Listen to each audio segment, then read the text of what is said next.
Gunsmoke. Brought to you by L&M, the modern cigarette that lets you get full, exciting flavor through the modern miracle of the pure white Miracle Tip.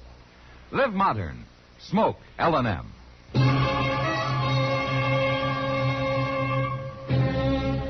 Around Dodge City and in the territory on West, there's just one way to handle the killers and the spoilers, and that's with a U.S. Marshal and the smell of gun smoke.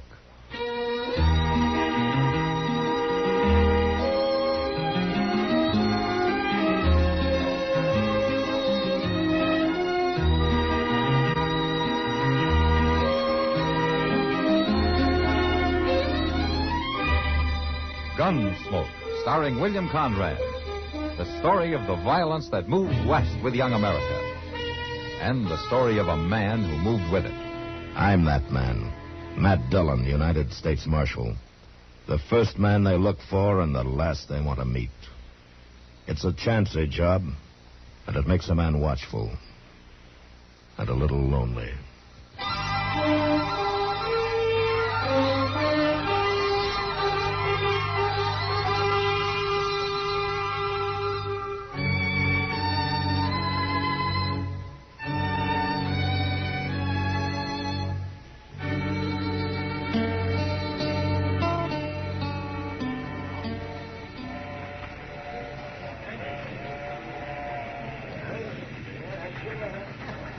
Well, here comes old Santa Fe, Mr. Dillon. Yeah, and on time, too.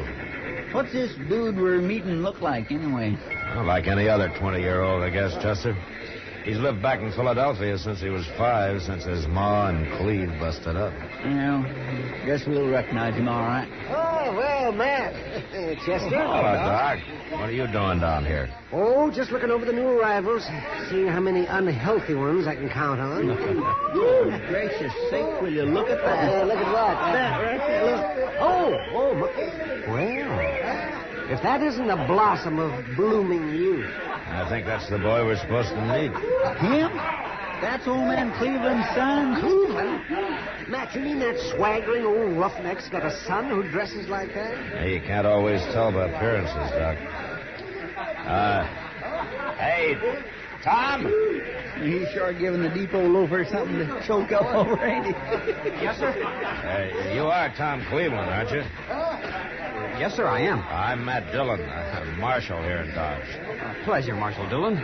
Your dad couldn't get in today, and he asked me to meet you and get you started out to the ranch. It's very kind of you, Marshal. This is all new to me. Well, you'll get used to it.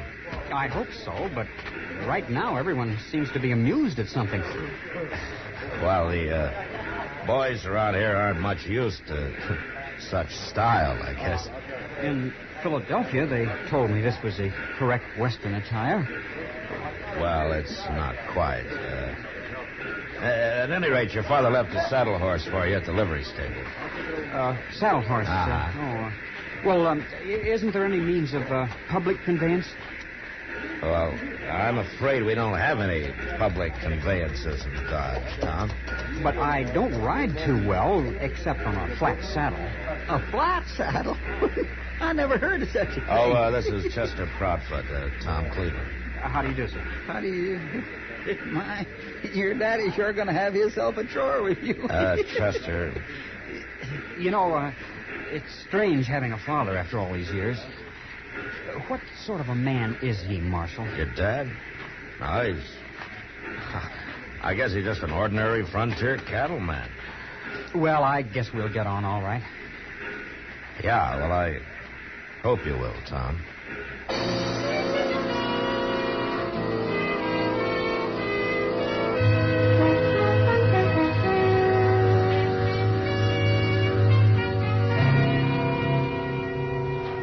Now, watch this, Matt. You ready, Tom? Anytime, Dad. He's fast, Matt. He's a lot faster than I was at his age. Is that so? Gun in your holster, son, and eyes shut till the bottle's in there. All right. Draw! Did you see it, Matt? You see it? Yeah, it's good shooting, Tom. Thank you, sir. Gets 4 out of 5 of them every time, right out there. Another month and I'll be hitting 5 out of 5. I don't doubt it.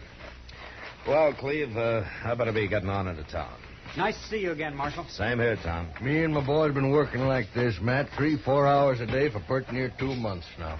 He's a born gun handler. Hey, is that all right? When he come here and I heard how they laughed at him, Matt, I decided I was going to make a man out of that boy if it killed me. Now, the idea's good, Cleve. But there's more to it than gunslinging. You can make a good shot in 2 months, but it takes longer to turn a boy into a man. Well, maybe. Well, he'll be treated like one, same as I always been treated. I've stood up to the best of them, Matt. You know that. Uh-huh. Like that time in Tascosa when I outdrawed the Waco kid. Yeah, he was I know, at the hitcher. But times are changing. The law's here now, and the law asks questions. So, just don't push him too fast, huh? Give him a chance to find something. Find what? I'm not real sure, Cleve, but I know one thing. He's not going to find it in a pistol holster.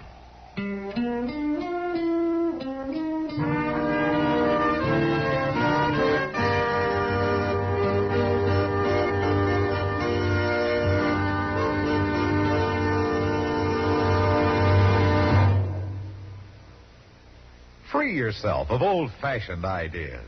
Why don't you live modern? Live modern. Live modern. Free up. Freshen up your taste. Smoke an L&M. Today, all over the country, more people are changing to L&M than to any other cigarette. And it's all because only L&M gives you full, exciting flavor through the pure white miracle tip. L&M draws easier, tastes richer, smokes cleaner. So free up, freshen up your taste, live modern, change to L&M. Make today your big red letter day and start to live the modern way. Live, live, live modern. Smoke an L&M. It's America's fastest growing cigarette.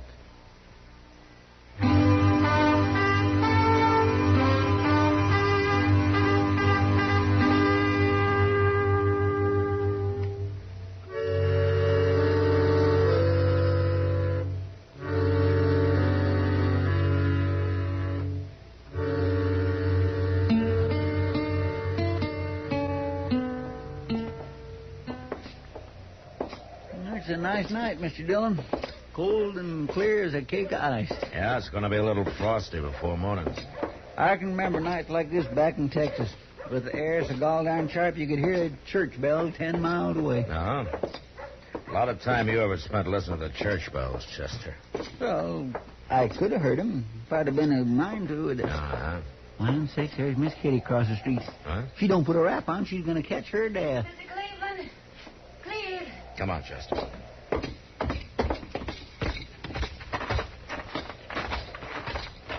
Cleveland. What's the trouble, Kitty? Oh, Matt. Thank heaven, I'm trying to find Mr. Cleveland. Was something wrong? Yeah, he's got to get that boy of his out of the Long Branch. He brought him in earlier and then left him there, and Tom's been drinking too much. That's Cleve's way of making a man out of it. Well, they better make him a quieter one or he won't live long enough to be a man. What's going on? The boy's talking too much. Cleve started it himself, bragging all over the place. You know how he is. Yeah, I know. Well, after you left, the boys took it up and kept prodding Tom until... Well, he's just asking for... All right. Roar! Did you see it, Matt? You see it? Yeah, it's good shooting, Tom. Thank you, sir. Gets 4 out of 5 of them every time, right out there. Long. Yes?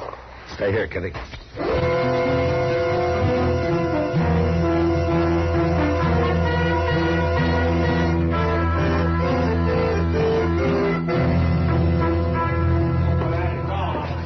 One side, please. Let me through here, will you? Beat you to it this time, Matt. How bad is he, Doc? Just a bullet in the arm. Doesn't amount to much. How do you feel, Tom? Sick, Marshal. Now, here, let's get over there under the lamp, son. We'll jerk that bullet out and have you fixed up in no time at all. How'd it happen, boy? Who did it? I reckon I'm the guilty party, Marshal. God, I didn't know you were in town, Parley. I just got here this afternoon. Doesn't take you long, does it? Marshal Dillon, I hope you won't take any official action in this. It was a fair draw. You better go on over there and let Doc dig that bullet out, Tom. Come on, boy.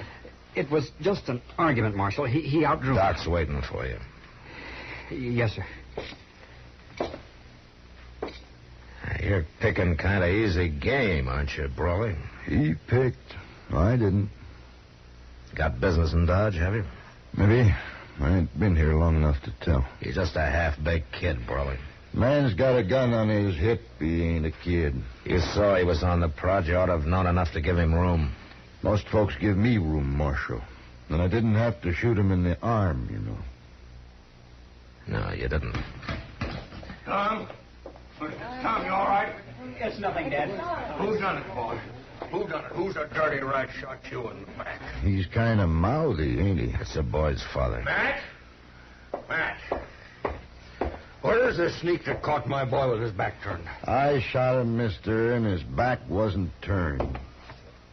You're a filthy liar. All right, hold it, both of you. Now talk soft and keep your hands on the bar. You'll answer to me for this. And you won't be facing up to no half-grown kid. All right, mister.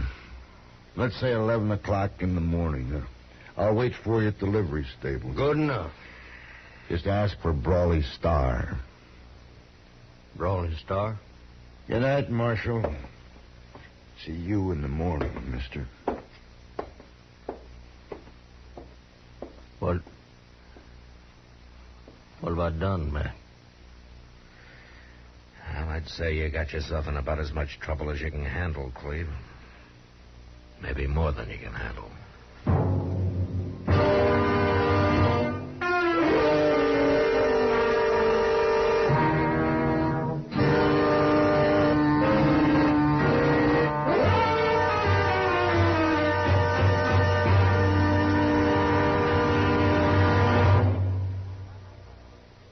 Happy holidays from L&M.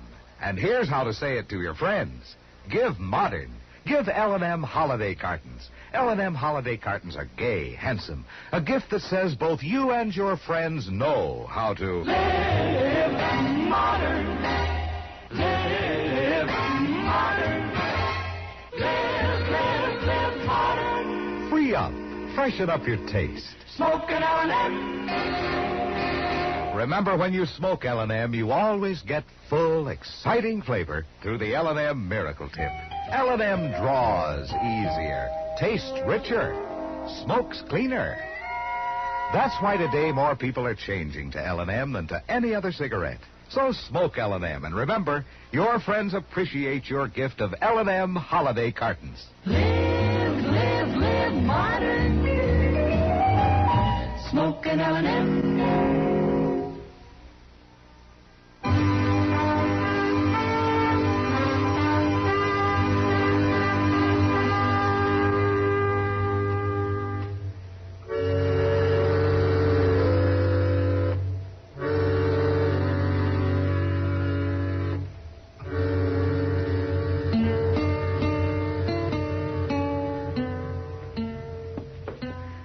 Pretty near 11 o'clock, Mr. Dillon. Yeah, I know, Chester. Will you turn that stove damper down, huh? It's getting kind of hot in here. You just gonna sit here? Yeah, I guess so. But Brawley Star will kill him. Chester, the one thing the law can't do is keep a fool from being a fool. Well, I know, but... Brawley's up there at the stable, leaning on the hitching rail, minding his own business. I got no reason to bother him. And if Cleve jumps him, it'll be self-defense, and I still got no reason. Yeah, but maybe Cleve won't draw first. He will. Brawley will make sure of that. Oh, morning, Kitty. Oh, Miss Kitty? Matt, I seem to be making a habit of running to you about the Clevelands. Yeah, you and Chester both. What's wrong now? Well, it's the old man, Cleve. He's sitting over there in the Long Branch drinking. Been at it for 2 hours. Oh? I didn't even know he was in town yet. Matt, he acts sort of crazy. Will you come talk to him at least? Yeah, sure, Kitty.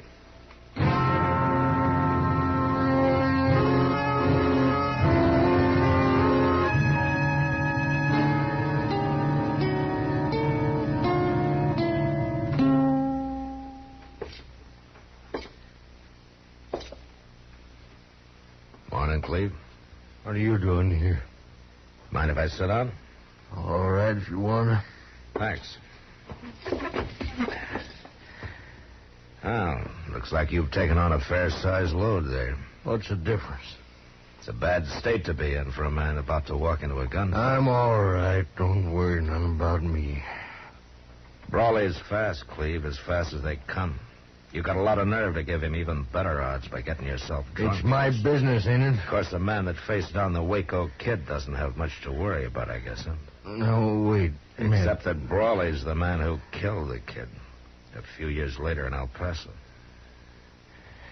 You know, you're a fool, Cleve. Why didn't you stay home this morning? I had to come. They laughed at me. Cleve, you've never even seen the Waco kid or any of the others you brag about. No. You've never been in a gunfight in your life. That ain't true. It is true, and you know it. As long as it stayed just harmless talk, it didn't matter much, but you started filling your boy full of it, trying to make him into something you never were. And last night you nearly got him killed by it. Oh, boy's got to know how to take care of himself. Taking care of himself's one thing. Mouthing off till he gets a bullet through his arm's another. It could just as well have been his heart. Brawley let him off easy. And now you're going up there and get yourself killed. No, I ain't. I can't do it. I'm trying to drink myself up to it. And I can't. Matt, I'm a coward. Forget it, Cleve. If a man runs into somebody who can put the Indian sign on him. What's the boss going to say? Kitty? Yeah, Matt. Take care of him, will you? Get him upstairs. It's something you can do a whole lot better than I can. Yeah, sure. Mr. Dillon, Yeah, Chester. you better come quick. Now, what is it? Tom's out there in the street. He's wearing a gun, and he's headed for the livery stable. All right, let's go. Kid must be out of his head. There he is. Tom Cleveland. Yes, sir. Hold up a minute, will you? Where you going, Tom? You know where I'm going, Marshal. It's my fight. I started it. Dad didn't. I don't know who started it, but I know who's going to stop it. Take his gun, Chester. Now, wait. Shut up.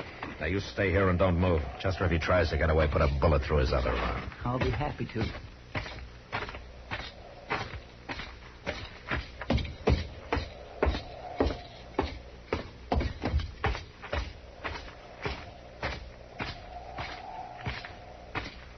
Well, now, I wasn't exactly looking to see you this morning, Marshal. But you ain't here to stand up for somebody else, are you? Just standing up for the law, Brawley. Well, to my knowing, there ain't no law been broke. Call it law and order, then. And a gunfight's not very orderly. Well, I sure don't aim to do no shooting unless somebody shoots at me first. Nobody's going to, Brawley. Cleveland's not going to show. Oh? Kind of had a feeling he wouldn't. He looked a little crawly last night. Just a big wind, no rain. His boy feels different, though. I just stopped him up the street there. He was heading down here to face you. Well, I'll say one thing. The yearling ain't got much sense, but he's sure full of vinegar. He's a good kid, Brawley, in spite of what his dad's done to him. I wouldn't want anything to happen to him. You won't, as long as he stays shy of me. There's one way to make sure of that. You got a horse there in the stable. Get it and ride. The law say that, Marshal. I said it, Brawley. You really run your town, don't you? All right, Marshal, I got no reason to stay. I'll ride. Good. So long, Brawley. I'll be seeing you, Marshal.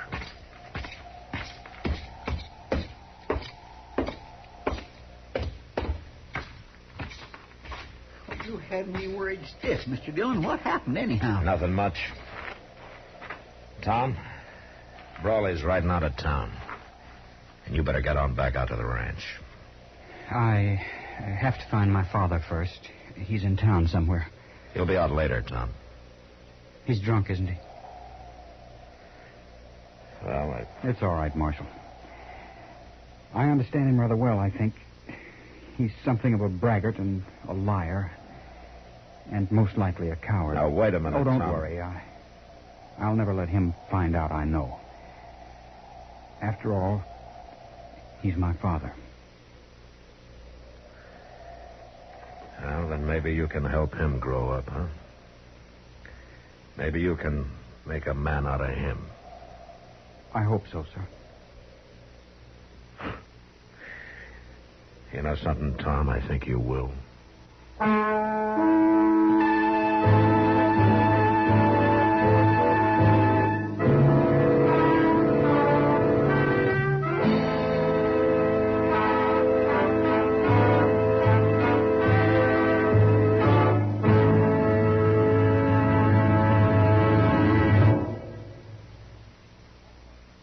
In a moment, our star, William Conrad.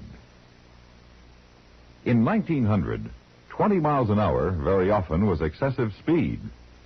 But in 1900, as now, speed is a relative concept. It's relative, for instance, to traffic conditions. An empty highway is safer than a crowded one. It's relative to the time of day. Dusk, dawn, and night driving is more hazardous than daylight. It's relative to weather conditions. Rain, sleet, and snow means slow down, even on highways that are posted for high maximum speed limits. In other words, safe speed is a question of driver's judgment. Police patrols can pick up a few of the most careless drivers, but the policeman that counts the most is the one you carry in your own head. When he tells you to slow down and stop taking chances, listen to him. The life you save may be your own. This has been a CBS Radio public service announcement. And now, William Conrad.